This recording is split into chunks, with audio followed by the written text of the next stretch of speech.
All right, we always talk about this. It's true. New Mexico is a hot spot for discovering fossils, and a very large mastodon skull, maybe the biggest one ever found in the state, was just discovered by a bunch of guys at their bachelor party down at Elephant Butte. Here to talk more about it is paleontologist Gary Morgan with the Mexico Museum of Natural History and Science. Gary, good morning. Good morning.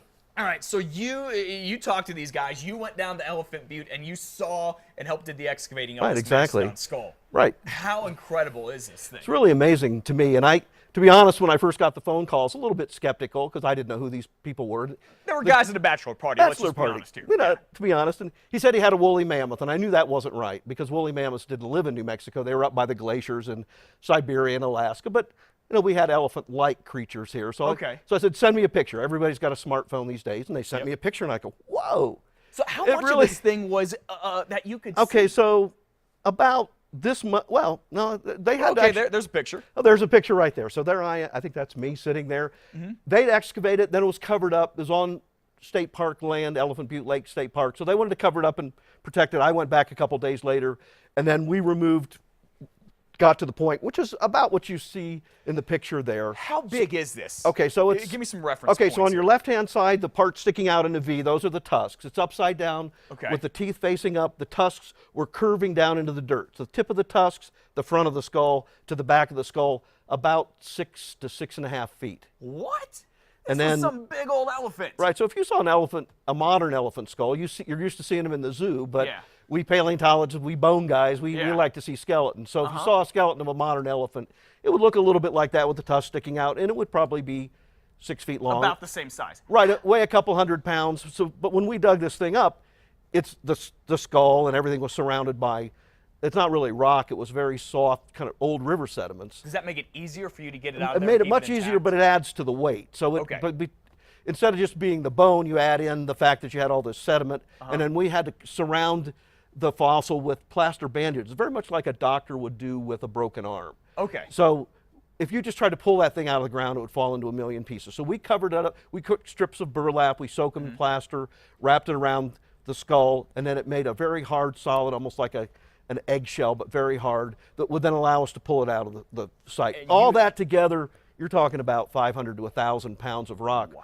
And we had myself and one volunteer at the museum, Warren Slade, who's been helping me out for years, and then 2 or 3 people from Elephant Butte digging, and then one guy who was a specialist on the backhoe, did most of the digging in literally only about 5 or 6 hours. And is that pretty quick in terms of excavating? It is quick. I think for me, it's a record for me. I mean, I dug up a mastodon, sort of similar in Florida many years ago, and it took myself and 4 or 5 graduate students 2 weeks to get it. Now, it was in a harder, sort of a clay. It was harder to dig, and we didn't have the backhoe and all the help.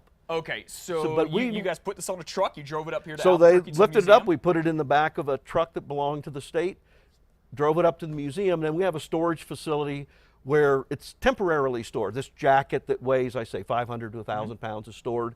And then what we have in the museum, in the research part of the museum, we have what's called a preparation lab. So then we're going to remove these bandages that are protecting it. We're going to remove the sediment, and then we're going to have to put various kinds of glues and hardeners on it to get it to the point where it could actually be studied and then put on display. Oh, okay. How long do you think it's on display and all of us can go see it at the museum? I think conservatively probably a year. If we really drop some other projects, we could do it in less than that, but we'll say a year. Okay, I just want to talk about this one that you brought. This is a baby mastodon, or a toddler mastodon. A toddler mastodon. Found here in New Mexico? It was found literally within 2 miles of the discovery from 2 weeks ago. Okay, they call but this it is would have been maybe a 5-year-old animal. We think the other one was an adult, 30 or 40 years. And this is just part of its jawbone? So there's a lower jawbone, and then you can see a couple of the teeth.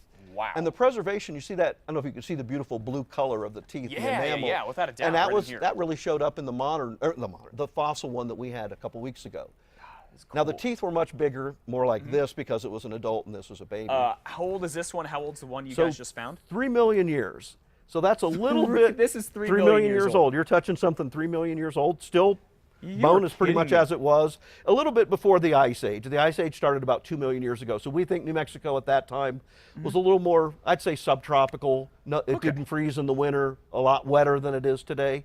And this was actually, if you know, Elephant Butte is the dammed up portion of the Rio Grande. So this was the ancient Rio Grande, and these are sediment. This animal was living along the Rio Grande. It died. Its bones were covered up. And then we came along 3 million years later and dug it up. Incredible history here. Gary Morgan with the Mexico Museum of Natural History and Science. You can go talk to him there. You can find out more about it at our website, casa.com. You got to be like a kid in a candy store when you see all this stuff. Oh, it's fun. It's great. And you're a University of Florida guy. And I'm a University of Florida guy. Absolutely. All right.